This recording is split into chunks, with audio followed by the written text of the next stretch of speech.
Welcome to our continuing series, Questions and Answers for a World in Crisis. The Body, Part 4. From the Mother. Question. And the needs of the body, are they too false lights? Mother. Sri Aurobindo tells us that even the physical needs, which are generally considered imperative, and about which it is said that they carry their truth in themselves, are merely a partial light. That is to say, a semblance of knowledge, or even a false thing. This goes right against all modern ideas, no doubt. People have always the impression that what they call needs of the body are an absolute law. And if they are not obeyed, if they are refused, a grave error is committed against the body, and one will have to suffer the consequences. But these needs are a very partial light. It is only a way of seeing the things, or it is quite false, not a light at all. If you study the problem closely enough, you will find to what extent the so-called needs of the body depend on the mental attitude that you have towards them. For example, the need to eat. There are people that literally die of hunger if they do not eat for 8 days. There are others who do it purposely, who take fasting as a principle of yoga, as a necessity of yoga. For them, at the end of the 8 days fast, the body is as healthy as in the beginning, and sometimes better. Lastly, for all these things, it is a question of proportion, of measure. Evidently, you cannot live always without eating. It is also evident that the idea you have of the need to eat is not true. This is, in fact, quite a subject for study. The importance of the mental attitude with regard to the body. Sri Aurobindo does not admit that the needs of the body carry their truth in themselves. He says it is not like that. It is only an idea that you have, an impression. It is not a true thing that carries its truth in itself. The question was about beings fully developed, that is to say, fully developed psychic beings. If you speak of a psychic being who has profited by its presence in a physical body, by doing yoga, the conditions are altogether different. But in a more general way, I have told you often that all depends in the matter of the external envelope of the being on his attitude at the time of death. And this attitude necessarily depends on his inner development and his unification. If we take the very best case, someone, for example, who has completely unified his being around the divine presence in him, who is nothing else than one will, one consciousness, such a being will have grouped around his central psychic being a fully developed and organized mind, an absolutely surrendered and collaborating vital, and an obedient, docile, supple body.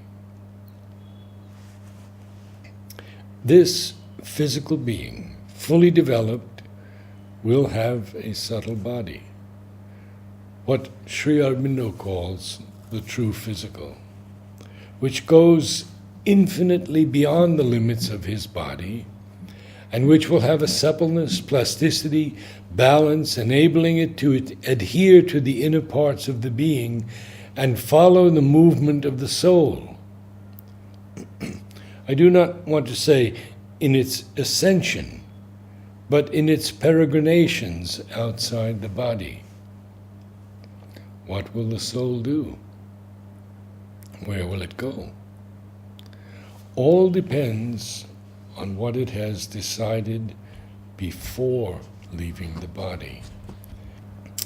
And this capacity to maintain around itself the being which has been fully organized and unified in the physical life will allow it effectively to choose what it would like to do. That also represents a field of very different possibilities. It may pass consciously from one body into another directly.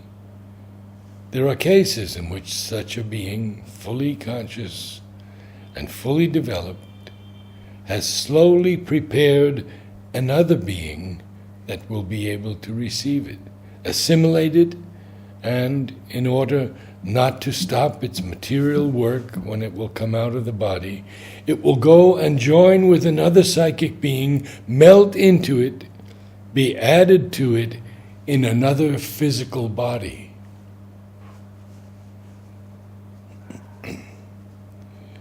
It is precisely about this progressive transformation that I'm going to speak to you this evening. I have often been asked this question: why, after having posited as an ideal principle that when we deal with our body, we ought to do it with the knowledge that it is only a result and an instrument of the supreme reality of the universe and of the truth of our being.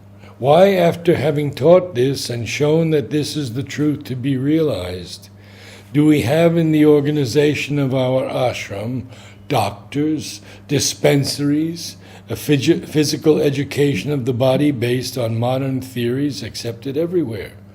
And why, when some of you go for a picnic, do I forbid you to drink water from just anywhere and tell you to take filtered water with you? Why do I have the fruit you eat disinfected, etc.? All this seems contradictory, but this evening I intend to explain something to you which I hope will put an end to this feeling of a contradiction in you. In fact, I have told you many a time that when two ideas or principles apparently seem to contradict one another, you must rise a little higher in your thought and find the point where the contradictions meet in a comprehensive synthesis. Here, it is very easy, if we know one thing, that the method we use to deal with our body, maintain it, keep it fit, improve it, and keep it in good health, depends exclusively on the state of consciousness we are in. For our body is an instrument of our consciousness, and this consciousness can act directly on it and obtain what it wants from it. So, if you are in an ordinary physical consciousness, if you see things with the eyes of the ordinary physical consciousness, if you think of them with the ordinary physical consciousness, it will be ordinary physical means you will have to use to act on your body. These ordinary physical means make up the whole science which has accumulated through thousands of years of human existence. This science is very complete, its processes innumerable, complicated, uncertain, often contradictory, always progressive, and almost absolutely relative. Still, very precise results have been achieved ever since physical culture has become a serious preoccupation. A certain number of experiments, studies, observations have accumulated, which enable us to regulate diet, activities, exercise, the whole outer organization of life, and provide an adequate basis so that those who make the effort to study and conform strictly to these things have a chance to maintain their body in good health, correct the defects it may have, and improve its general condition, and even achieve results which are sometimes quite remarkable. I may add, moreover, that this intellectual human science, such as it is at present, in its very sincere effort to find the truth, is surprisingly enough drawing closer and closer to the essential truth of the Spirit. It is not impossible to foresee the movement where the two will unite in a very deep and very close understanding of the essential truth. So for all those who live on the physical plane, in the physical consciousness, it is physical means and processes which have to be used in dealing with the body. And as the vast majority of human beings, even in the ashram, live in a consciousness which, if not exclusively physical, is at least predominantly physical, it is quite natural for them to follow and obey all the principles laid down by physical science for the care of the body. Namaste.